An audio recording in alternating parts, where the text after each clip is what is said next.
And welcome back to the channel, and welcome back to Pokemon Thursday, the day of the week, where we talk about anything Digimon. Is it becoming at all funny yet? Even the slightest, is it? Be honest with me. I am a swat. But no, visuals, I've been waiting and ready for to do a Pokemon Evolutions Episode 5 review, and it just hasn't been happening at all lately. I don't know where the episode's at, don't know when it's coming. They must be taking some sort of weird mid-season-y sort of break thing, I guess. I don't know if they want to keep it up to the end of the year or until Diamond and Pearl's out or whatnot, but it's not out yet. We can't do a review on it yet, but I think it's actually a good thing because that means our reviews can catch up. If I remember correctly, all of the reviews we've recorded are up on the channel, I think. But anyway, we're going to do a review still, but we're going to do a set review. Now, the last, obviously, a couple of you said it was a good idea. I'd like to do a set review and whatnot. And I thought, let's do a set review of the OG set, the set of all sets, the set that made it happen, the set that if it wasn't successful, there would be no other sets. Well, that's not necessary, but you know what I mean. Let's talk about the most uninspiring Pokemon set name there has ever been, and it's just Pokemon base set.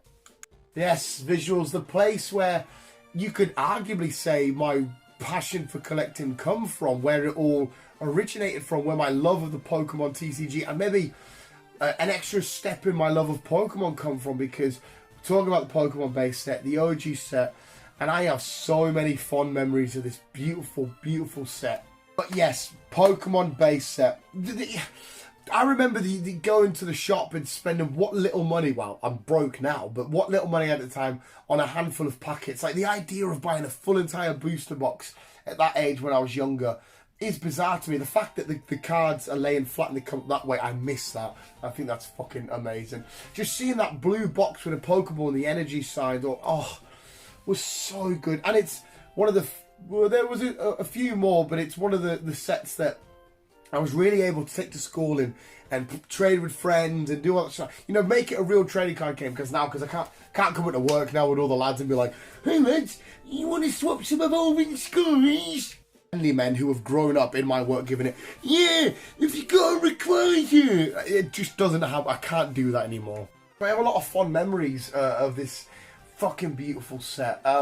It wasn't massive. I remember, what was it, 108 cards, and it didn't contain every Pokemon because, of course, the following sets to come, Fossil and Jungle, they would have some of the missing links. But some Pokemon did reoccur in some of the sets, but we had the likes of Clefairy as a holo inside of this set, and then Clefable was later on in Jungle. And we had a weird set layout as well, because remember, we had like the holos, then it went into the non-holo versions, if I remember correctly. They were optional to collect though, but you had the non-holo versions you could have, and then they would chuck them into the uncommons and commons and trainers, I think. Could be wrong, might be remembering that wrong. The OG binder, which I still have down there, the OG fucking binder, and everything being so cheap back then. You'd be like, yeah, I have loads of them, whatever. And I now look at the price that literally people will bite your hand off for just one pack. But obviously, you could weigh these packs, couldn't you? If it had a holo in it, then it was a heavy pack and whatnot. And one of the best things I absolutely adore about the set is the minimalistic art style. Some of them were just so basic. There's your Pokemon, there's a pattern in the background. Because obviously now the artwork's beautiful on cards. It's fucking fantastic. You got your clay ones and your artsy picturesque ones, but no, it was just OG Pokemon artwork, and some Pokemon who look different from them cards to now completely mental. It was such a beautiful set. The rarity, like the likes in this set, Pidgeotto is a rare. You go from Pidgey to Pidgeotto. Pidgeotto was the rare because Pidgeotto was part of Jungle. The fact that was talking about the rarities themselves, it was quite literally your common, uncommon, holo, rare and rare holo. That was it. Once you pulled a holo card, your mind was blown. Yes, I've got Alakazam. Yes, I've got myself a Mewtwo, Poliwrath, Gyarados, Charizard, Venusaur, Blastoise. Always Venusaur for me. That's why I went so nuts when we got the celebration. I remember getting a Charizard when I was younger and be like, awesome. Remember getting a Blastoise and be like, awesome. I remember getting a Venusaur and going, this is my first ever starter. Bulbasaur is my love. Bulbasaur is my guy. I fucking adore this creature. And it's such a bad thing to take into a TCG, because ultimately, Pokemon cards were just Pokemon cards. Like, you had Pokemon, you had the game. Like, a lot of stuff, like Fortnite's got trading cards, but the trading cards will be nowhere near as popular as the game. I mean, I imagine, like, Call of Duty or, you know, FIFA, I know it's not the same thing, but FIFA, match attacks and whatnot. But the Pokemon games and the Pokemon TCG, some people could debate what they prefer and stuff. And they're two massive, iconic things to stand alongside each other. Because Pokemon is the game of catching your team, go be elite for and whatnot. To say, I think at the time they might have thought, let's just make a trading card game, make a few extra quid. I really don't believe that the initial, Wizards was the coast at the time. I don't necessarily think that they thought it was going to take off as much as it did. But obviously it went skyrocket. But that might be because Pokemania was high and it was absolutely going nuts and whatnot. But yeah, everything about this set was so beautiful because it's so basic and simple. Base set, like I said, the blue booster, the package just being the free Boise's, the original theme deck where you can get your first edition of Machamp, which again I still have. I never in my life imagined getting rid of the Pokemon cards. I mean, obviously there was some swaps and stuff I had. But I even had so many. I've got doubles that I've just stuck around the house and whatnot. But oh my fucking god, what a great time in history. What an amazing thing. I have absolutely so much love for the modern day cards, rainbow rares. You know, we've got these. We had EXs, prism cards, reverse holo cards, just full art, gold rare, gold secret rare.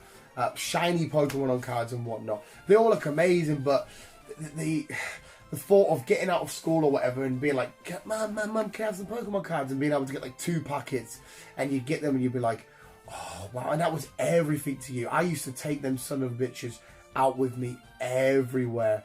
Even if I was just walking down the street, even if I was just going to catch a bus, Pokemon cards just in my bag. Just in my full portfolio with a complete set and just spat. Just there with yeah. I think obviously I'm being very biased to this set because I was there when it came out and it's the first real trading card thing I collected and it's one of the things that I've got in my house that I still have from when I was a kid, and it's just nuts. And I'm getting a little bit not emotional but a bit like this is sick. But yeah, I just had to give a little bit of honour and love to the OG set. Of course it's getting a 10 out of 10. If we were really talking where does it rank in art style and gameplay and whatnot, it's obviously it'll be down there because the games have evolved and aged so much. There's so many beautiful modern day cards. But what I would give to be back pulling that and just pulling any of the holos, I don't care if it's Charizard, Alakazam, just pulling any of them and seeing that little holo and you're being like, oh, I would give everything I own now just to have that experience one more time. Obviously, I know you can still buy the base set packs and that whatnot now, but to be back there, you know, the year is what it is. You know, you've got your big CD player with your probably got a couple of Pokemon plushies, horrible haircut, and you just like to buy some Pokemon cards and you're opening them and just thinking that this is as best as life gets. And to be fair, that is as good as life gets because I'm finding it so hard to find anything better than that. Why am I turning this into a depression session? Finding it so hard to all I want in life is Pokemon cards, comic books, action figures and films. And to open Pokemon cards, it's always just so amazing. And that was the OG opening. But yes, the set gets a straight up 10 out of 10. Of course, yeah, as well, you had to collect the energies for this set as well, didn't you? I know some other sets, especially if they're holos, you have to collect the energies and whatnot. Double colourless energy, I remember getting that bad boy for the first fucking time. Absolutely mental. But Professor Oak and all that shit.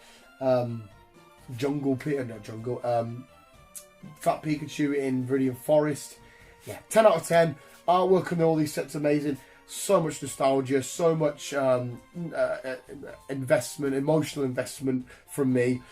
OG best favourite card is Venusaur. Without a shadow of a doubt, I will always cherish that card over any other card in the entire series.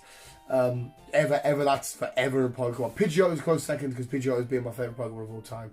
And yeah, it's a set that's just full of so many amazing memories. And what was it? It was so easy to complete that set as well. You know, like now, you'll have a set, it'll have 20, 25 full arts ultra rares, and you've got an extra 15 secret rares, rainbows or whatever, then you've got like an extra 5 to 10 gold rares attached. You're like, this, I'm never going to get this. Then you do it in a master version, but it's so easy to complete that set. It was so... God, I wish I had the money to buy a booster box now. I would love to do that on the channel.